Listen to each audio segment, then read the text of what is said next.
अस्सलाम वालेकुम students, welcome to शिफास academy. आज हम पढ़ेंगे क्लास 9 बायोलॉजी में चैप्टर नंबर 3 बायोडाइवर्सिटी की कुछ आखिरी इम्पोर्टेंट टॉपिक। उसमें सबसे इम्पोर्टेंट टॉपिक नेक्स्ट है कंजर्वेशन ऑफ बायोडाइवर्सिटी पढ़ेंगे। डिफॉरेस्टेशन जो हर साल लॉन्ग क्वेश्चन में आता है, डिफॉरेस्टेशन के क्वेश्चन को पढ़ेंगे एज नोट्स। ठीक है, इम्पोर्टेंस और एमसीक्यूज़ के लिए जो इम्पोर्टेंट बायोलॉजिकल ऑर्गेनिजम्स हैं ना, बायोलॉजिकल ऑर्गेनिजम्स हैं, ऑर्गेनिजम्स हैं, उनके बायोलॉजिकल नेम्स पढ़ेंगे। कुछ इंपॉर्टेंट ऑर्गेनिजम्स के जो एमसीक्यूज में आते हैं, पूछे जाते हैं, और इंडेंजर्ड स्पीशी की डेफिनेशन देखेंगे। ठीक है, स्टार्ट करते हैं। Conservation of biodiversity. Conservation conservation जो वर्ड है ना, कंजर्वेशन आप लोग फिजिक्स में भी सुनेंगे। कंजर्वेशन का मतलब होता है कंजर्व करना, मतलब इसको केयर करना, इसको इसी तरह से रखना। फॉर एग्जांपल, आप अपने पौधों की केयर करते हैं तो आप लोग उसको क्या कर रहे हैं, कंजर्व कर रहे हैं, उसको उसकी देखभाल कर रहे हैं ताकि वो ख़त्म ना हो जाए। ठीक है, इसी इसी को क्या कहते हैं, कंजर्वेशन। अब कंजर्वेशन ऑफ बायोडाइवर्सिटी। बायोडाइवर्सिटी को मैं बता चुकी हूँ। बायोडाइवर्सिटी का मतलब होता है लिविंग क्रिएचर जो है, अल्लाह ताला ने जो लिविंग ऑर्गेनिजम्स बनाए हैं, ठीक है, उनकी डाइवर्सिटी, उनकी वैराइटीज़, मतलब वो कितने किस्म की दुनिया में बहुत से मुख्तलिफ़ किस्म के जानदार भी हैं, पौधे भी हैं, और डिफरेंट छोटे ऑर्गेनिजम्स भी हैं। उन सब की वैराइटीज़ को है ना, उसको हम क्या करेंगे, कंजर्व किस तरह से रख सकते हैं। तो डेफिनेशन क्या है, conservation simply is the way of caring. Conservation को सिंपल हम क्या कहते हैं, ए सिंपली कंजर्वेशन का वर्ड है वे ऑफ केयरिंग, केयरिंग का तरीका। सेविंग द स्पीशीज़ को महफूज रखना।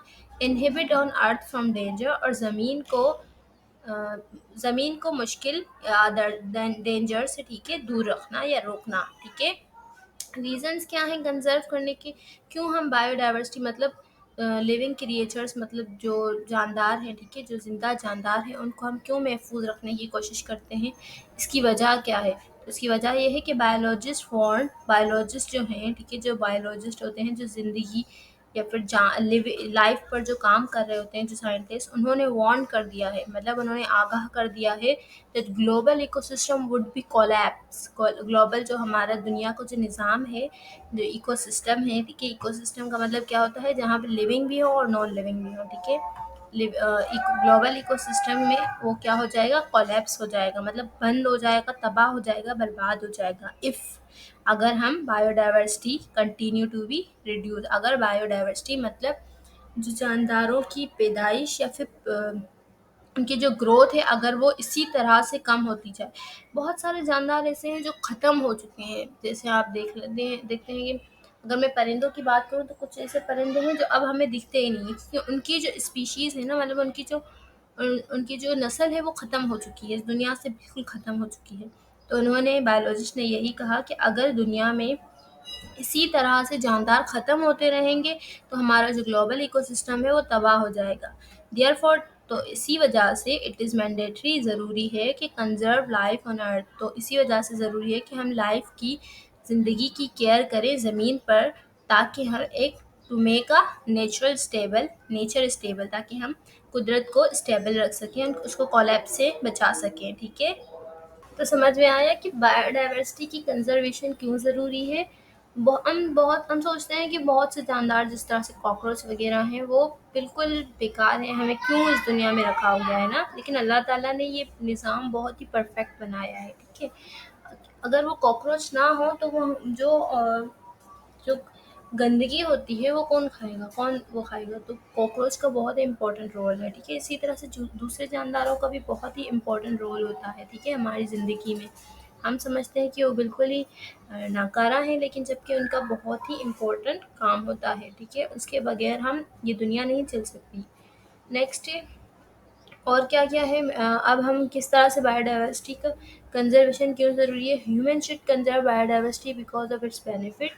ठीक है, अगर इंसान को अपने फ़ायदा चाहिए, ठीक है, इंसान को, वैसे इंसान बहुत फ़ायदा देखता है अपना, ठीक है, तो अगर इंसान को अपना फ़ायदा चाहिए तो वो कंज़र्व करे, केयर करे बायोडाइवर्सिटी, मुख्तलिफ जानदारों की। ठीक है, ताकि उसको फ़ायदा हासिल हो। बायोडाइवर्सिटी मतलब डिफरेंट वैराइटीज़ की अगर हम केयर करेंगे, ठीक है, डिफरेंट जानदारों की, चाहे वो परिंदे हों, ज़मीन के हों या फिर हवाई हों या फिर दरियाई हो, ठीक है? उन सब जानदारों की अगर हम केयर करेंगे तो हमारा इकोसिस्टम बूस्ट हो जाएगा, ठीक है?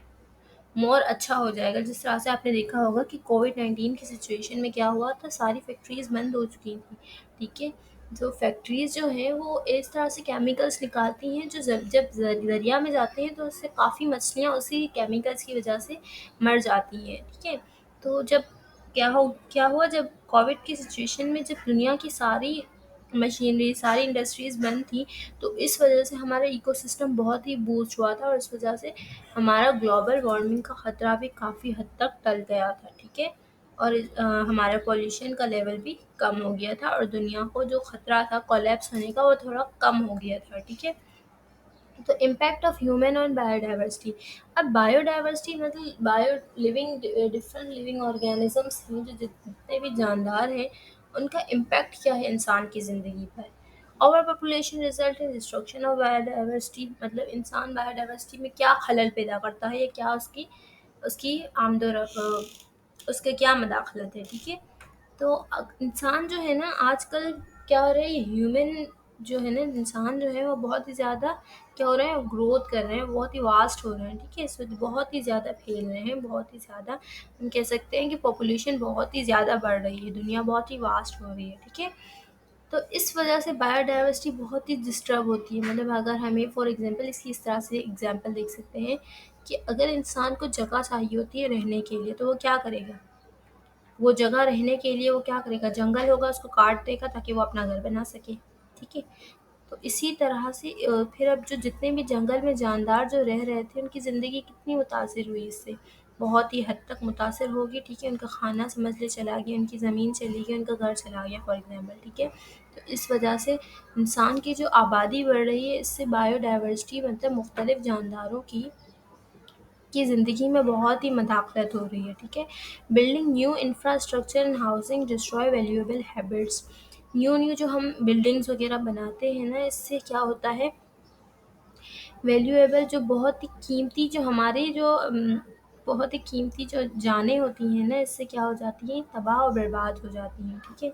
सिर्फ हमारी इस ओवर पॉपुलेशन की वजह से जो हम ओवर पॉपुलेशन को ओवरकम करने के लिए बिल्डिंग्स वगैरह जो बनाते हैं, ठीक है? या फिर इंफ्रास्ट्रक्चर्स बनाते हैं। Deforestation is directly linked with the soil erosion and desertification. Soil erosion और डिजर्टिफिकेशन क्या होता है? अब इससे होता क्या है, सॉइल इरोजन और डिजर्टिफिकेशन ये है कि सॉइल इरोजन ये है कि ज़मीन में पानी मौजूद है, ठीक है? अब जो हमारी पॉपुलेशन बढ़ रही है, ठीक है, तो इससे जो है हम ज़्यादा पानी यूज़ करेंगे, जितने इंसान ज़्यादा होंगे इतना पानी ज़्यादा यूज़ होगा। तो हम जो है ना बहुत ही ज़्यादा ज़मीन से पानी चूसने लग जाते हैं, ठीक है? पानी मतलब बोर के थ्रू, ठीक है? बोरिंग जो होता है ना उसके थ्रू हम ज़मीन से पानी खींचते रहते हैं अपने इस्तेमाल के लिए। और एक वक्त ऐसा आता है कि जब ज़मीन में बहुत ही पानी कम हो जाता है, ठीक है? बहुत ही पानी जब कम हो जाता है तो इस वजह से आते हैं ज़लज़ले। उसी को हम क्या कहते हैं, सॉइल इरोजन। ये सॉइल इरोजन क्यों होता है, इस वजह से होता है क्योंकि डिफॉरेस्टेशन होती है, मतलब जंगलात का कटाव की वजह से अब क्या हो जाता है, ज़मीन में वो भारीपन नहीं रहता। जंगल भी क्या कर रहे हैं, जंगलात ज़मीन को ठहराव पे रखते हैं। जिस तरह से अगर वो ख़त्म हो जाएंगे तो ज़मीन जो है वो हिलने लग जाएगी, जिसको हम ज़लज़ले की शक्ल में देखते हैं। डिज़र्टिफ़िकेशन, डिज़र्टिफ़िकेशन क्या है? डिज़र्टिफ़िकेशन का मतलब होता है कि डिज़र्ट्स जो होते हैं ना, सहरा रेगिस्तान, उन वहाँ पर कुछ हर्ब्स मतलब कुछ मेडिसिन के जैसे जिस तरह से पौधे होते हैं जो मेडिसिन में काम आते हैं, ठीक है? लेकिन जब बहुत ही ज़्यादा डिफ़ॉरेस्टेशन मतलब उनके कटाव की वजह से क्या हो जाती है, वो जो हर्ब्स होते हैं, ठीक है? वो जो जड़ी-बूटियाँ होती हैं वो भी अब बिल्कुल ख़त्म हो जाती हैं क्योंकि हम जंगलात को काट देते हैं, ठीक है? क्योंकि हर जानदार एक दूसरे जानदार से लिंक करता है। एक पौधा है जो है ना वो भी दूसरे पौधे से ही इंटरलिंक है। तीसरा पॉइंट क्या है, many plants and animal species have become endangered by human intervention. जितने भी जानवर हैं और जितने भी प्लांट्स हैं, ठीक है, वो इंसानों की इंटरवेंशन, इंसानों की मदाखलत की वजह से वो खतरे में है, इंडेंजर्ड में है, ठीक है? क्योंकि इंसान जो है ना अपनी हवस की वजह से क्या करता है, दूसरे जानदारों को ख़त्म कर देता है, ठीक है? इसी वजह से जो जानदार जो पौधे हैं ना वो ख़त्म हो रहे हैं। तो ये और नेक्स्ट क्या है, over grazing of range land has extensively decrease the productivity of area. Over grazing क्या होता है? तो ओवर ग्रेजिंग ये होता है कि जब जो है ना हम फसलों में, ठीक है,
ओवर ग्रेजिंग का मतलब यही है कि जिस तरह से हम जो फसलें होती हैं ना उसमें जानवरों को छोड़ दिया जाता है ताकि वो क्या करें, सॉरी फसलें नहीं होती, कुछ ज़मीनें ऐसी होती हैं जहाँ पर जानवरों को छोड़ दिया जाता है कि आगे वो उनमें से खाना खा लें, ठीक है, जिसको आप क्या कहते हैं कि जानवरों को चराया जा रहा है, ठीक है। तो अगर ये बार बार कंटिन्यूस होगा तो वो ज़मीन जो है ना अपनी उस प्रोडक्शन, उस वेजिटेटिव या जो भी उसमें से उग रहा था ना उसको अब वो उसमें दोबारा नहीं उगेगी, जो बार बार ये कंटिन्यूस प्रोसेस होगा तो, ठीक है। और 6 पॉइंट है, मैनी मेडिसिन में plant species have been destroyed due to human interference. मैंने पहले बताया कि बहुत से मेडिसिनल प्लांट्स होते हैं वो ह्यूमन इंटरफेरेंस की वजह से ख़त्म हो रहे हैं।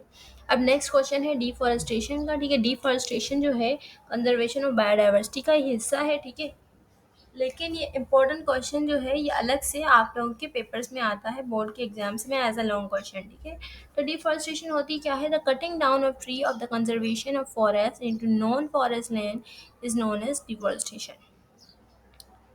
अब इसमें क्या किया जाता है कि जो जंगलात हैं उनको काटा जाता है, ठीक है, उन ट्रीज को काट दिया जाता है ताकि उनको नॉन फॉरेस्ट लैंड बना दे, मतलब उसको जंगलात से एक कमर्शियल एरिया बना दे जहाँ पर लोग रह सकें, ठीक है। तो ये इंसान अपनी आप के लिए करता है, ठीक है, और जंगलात को काट देता है ताकि वो अपने वहाँ पर आलीशान बंगले बना सके, ठीक है। तो इसी को क्या कहते हैं, डिफॉरेस्टेशन। अब डिफॉरेस्टेशन की वजह क्या है, deforestation is done deliberately due to mining. Deforestation इसलिए भी की जाती है ताकि माइनिंग की जा सके, मतलब वहाँ पर खुदाई की जा सके, पेपर मेकिंग, ताकि उस जो उस जो ट्री या फिर जो भी दरख्त है उससे बहुत सारे हमारे जो पेपर्स होते हैं ना वो बनाए जा सके, अर्बनाइजेशन की जा सके, ठीक है, मतलब कमर्शियल एरियाज बनाए जा सके, टिम्बर मतलब लकड़ी बनाई जा सके, फॉर मेकिंग रोड्स बनाए जा सकें, और एग्रीकल्चर एक्सपेंड मतलब ताकि जितनी ज़मीन ज़्यादा होगी हम उसमें ज़्यादा फसलें उगा सकें, इस वजह से डिफॉरेस्टेशन की जाती है। अब इसके इफ़ेक्ट क्या है, अगर डिफॉरेस्टेशन होगी बहुत ज़्यादा तो result with the great loss in biodiversity, तो बहुत से क्रिएचर जो हैं वो मर जाएंगे, बहुत से जानदार, बहुत से पौधे मरेंगे इसमें। Increase in concentration of green house gases वो होती हैं जो जब बहुत सारे पौधे होते हैं ना जहाँ पर, तो वो आसमान में जो हमारी गैसेस रिलीज़ हो रही होती हैं उसको क्या कर रहे होते हैं, कम कर रहे होते हैं, ठीक है। तो क्या, लेकिन अगर क्या होगा, यही अगर वो नहीं होंगे तो अब ट्री तो है नहीं, पौधे तो हैं नहीं, दरख्त तो है नहीं, अब क्या होगा, अब वो उसको ओवरकम करने के लिए कोई है नहीं चीज़, मतलब उसको कम करने के लिए कोई भी चीज़ रोकने के लिए वो जानदार ही नहीं है। तो फिर वो ग्रीन हाउस की शक्ल में हमारे ऊपर गैसेस जो है रिलीज़ होती हैं बारिश में, ठीक है। क्लाइमेट चेंज मतलब अजीब सा मौसम हो गया, कभी गर्मियों में भी सर्दी लग रही है, सर्दियों में भी गर्मी लग रही है, इसको कहते हैं क्लाइमेट चेंज। सॉइल इरोजन में पहले बता चुकी हूँ कि ज़लज़ले आना, फीवर क्रॉप्स जो है जो ज़रख़ेज़ी है उसका कम हो जाना, फ्लडिंग मतलब सैलाब आना, ये इंडेंजर्ड स्पीशी कौन सी होती हैं, the organism plant and animal which are so reduce in the population number as to on the verge of extension. Endangered species वो होती हैं जो आराम आराम से क्या है, वो जानदार और प्लांट जो आराम से पहले कम हो ठीक है। पहले वो पॉपुलेशन उनकी कम हो और और उसके बाद वो बिल्कुल ख़त्म हो जाए, उसको उसके जिनके ख़त्म होने के ख़तरे हों उसको कहते हैं एंडेंजर्ड स्पीशीज़। इसमें बहुत सारे हैं, चीता है जिसको साइंस ने कहा है कि अब ये ख़त्म हो जाएगा, इसकी कोई नस्ल बाकी नहीं रहेगी। इंडियन राइनो है, इसके अलावा बहुत से जानवर हैं, ठीक है, लेकिन आपको इसकी स्पीशी डेफिनेशन आनी चाहिए एंडेंजर्ड स्पीशी। अब कुछ कॉमन नेम्स हैं, आपकी बुक्स में भी ये टेबल बना हुआ होगा कि कॉमन नेम और बायोलॉजिकल नेम। कुछ पौधे हैं और कुछ एनिमल्स हैं, इनके बायोलॉजिकल नेम आपको आने चाहिए ताकि एमसीक्यूज़ में आपकी हेल्प हो। जिस तरह से ओनियन जो प्याज होती है उसको बायोलॉजिकल नेम क्या है, एलियम सीपा। मैंगो जो आम है उसका नाम है मैग्नीफेरा इंडिका एल।